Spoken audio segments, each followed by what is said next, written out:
What an erratic season for the Chicago Bulls. What's going on, y'all? 5 Sports Talk back at it with another video talking some NBA, talking off-season, sort of previewing the off-season for the Bulls now that their season is over. I'm getting to it a few days late here, but been so busy with the playoffs going on and the draft, and I really hadn't had a chance to address the Bulls, and I wanted to talk about the Bulls and what their off-season plans are going to be. Now, they did lose to the Celtics, as we all know, but we all didn't expect because we didn't think Rajon Rondo was going to get hurt. But again, that's another story for another day. But really, if Rondo stayed healthy and this Bulls team went to the second round and they were still playing right now, what would have been the outlet for the Bulls?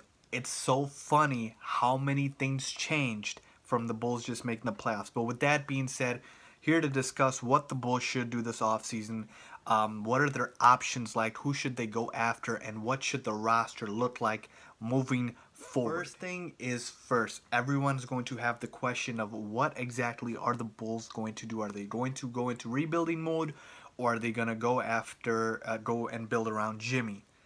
Here's the thing, okay?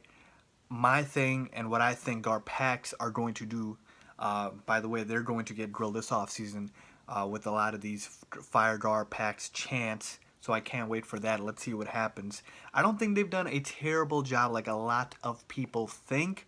Do I think they deserve to be fired? I think it's been too long that they've been in tenure. I think it's time to give a new, fresh set of GM and Vice President a chance. But guard packs haven't been horrible. They've actually been pretty good at drafting players.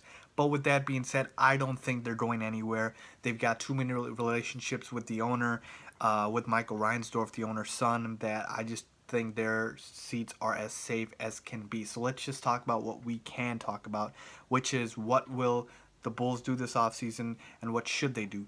They need to still, I feel like, just build around Jimmy Butler. They're not going to go into full rebuilding mode. The reason I say that is because Jimmy's still under contract for, I believe, 3 more years after the season. Last year might be a player option. So that means basically he's not going anywhere, so might as well build around him, right? Because you saw this year, they could have potentially gotten to the second round, and then who knows after that. Look, if you said, if you're not a title contender, what's the point? 28 teams aren't title contenders. It's literally just the Warriors and the Cavs. So that argument is sort of null and void because it's very, very hard when you're playing in a league with the Warriors and the Cavs. So to sum it up, I think the Bulls should still build around Jimmy Butler. So how exactly are the Bulls going to do this? The first thing we're going to sort of look at here is their contract situation, salary cap wise. They've got a couple player options, expiring contracts, and of course qualifying options as well. The biggest domino here is Dwayne Wade. So before I start, let me just preface my comments by saying if Dwayne Wade, who I fully expect to return to the Bulls, if he decides to not return, he's got a player option this season or this coming season to come back or to opt out, then all bets are off on the Jimmy Butler rebuild because that's going to throw a wrench into it, which is you're losing, Dwayne Wade, you're losing that veteran experience, and then the Bulls could decide to sort of blow the course here. So actually, Dwayne Wade is a pretty important piece here. But here's the thing. I am so confident in Dwayne Wade opting into his contract that I'm willing to just go as far as to say that it's going to happen. Guys, Dwayne Wade's owed $23.8 million. Okay, if he opts in, he's not seeing that money anywhere else. I don't care. He is not seeing that money anywhere else. The most he could probably get on the open market, I think, is somewhere around $10 to $12 million a year, or maybe. So I think this is for Dwayne Wade a no-brainer. I think he's going to opt in. I don't think he needs to go ring chasing. He's got 3 rings. He's a future Hall of Famer. His career is pretty much set. And the Bulls, again, they're a playoff team, so that's better than Miami, which wasn't a playoff team. I know they missed the playoffs by literally a game or so, but still. So that's the first domino here. Dwayne Wade is going to opt in. And then you look at Nikola Mirotic. He's got a qualifying option the Bulls can offer for about $7 million.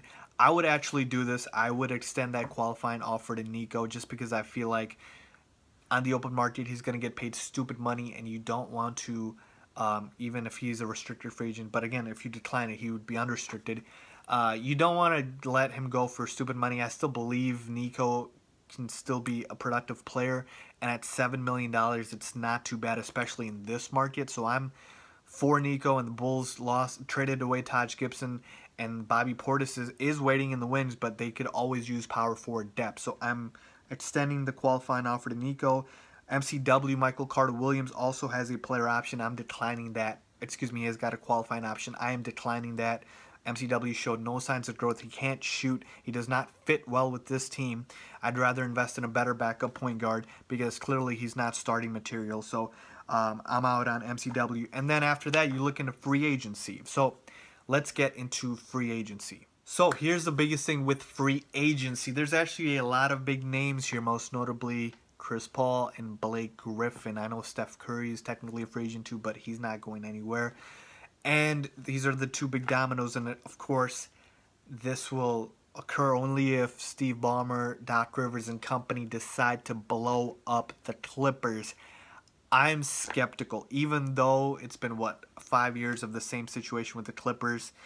I'm skeptical that they're going to break up the crew. I think Blake Griffin, if he gets offered the max by the Clippers, I think he's going to re-sign, and I think Chris Paul as well. So that sort of makes it so much tougher for the Bulls to get a big name in free agency because those are virtually the only guys worth getting. Guess who else is on the market? Derrick Rose, which is going to be interesting. Of course, I'm just throwing it out there. I don't want the Bulls to go after Derrick Rose. His price tag is probably going to be unreasonable from his camp.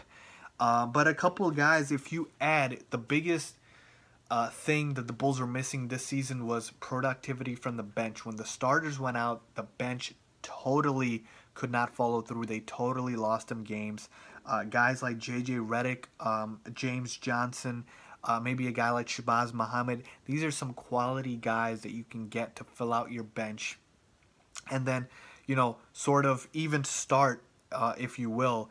And there's a handful of players like this in free agency. The Bulls just have to be wise and smart about it. So that's basically what you can do here. And again, I forgot to mention Rajon Rondo last but not least. He is under contract for next season, but he, I believe, has a non-guaranteed, partially guaranteed contract, which the Bulls, if they decide to cut him, they only pay him $3 million. I'm bringing back Rondo if Wade's coming back. Like I said, I would keep building around Jimmy because he's under contract for 3 more seasons. It's not to say it doesn't make sense. It's more so that, look, you're not going to become a contender overnight. And I'm not saying that just because Jimmy trading him now is getting the process started sooner. All I'm saying is that Dwayne Wade opting in is going to screw you up anyway. So if Dwayne Wade opts in, you might as well go all in, sign a couple of these bench players to short 1 to 2 year deals, and go from there. You still can develop your young talent. Bobby Portis is going to be the power forward, the future power forward for this team. Denzel Valentine didn't get a lot of run this year, but I definitely see him being a solid role player, solid wing player. Paul Zipser showed a lot of flash and potential. I like him a lot. We'll see the jury on Jerian Grant and Cameron Payne and whether these guys can actually develop. But if you look at those 3 guys and the rest of the Bulls core, it's a good mix and match of veteran players and young players.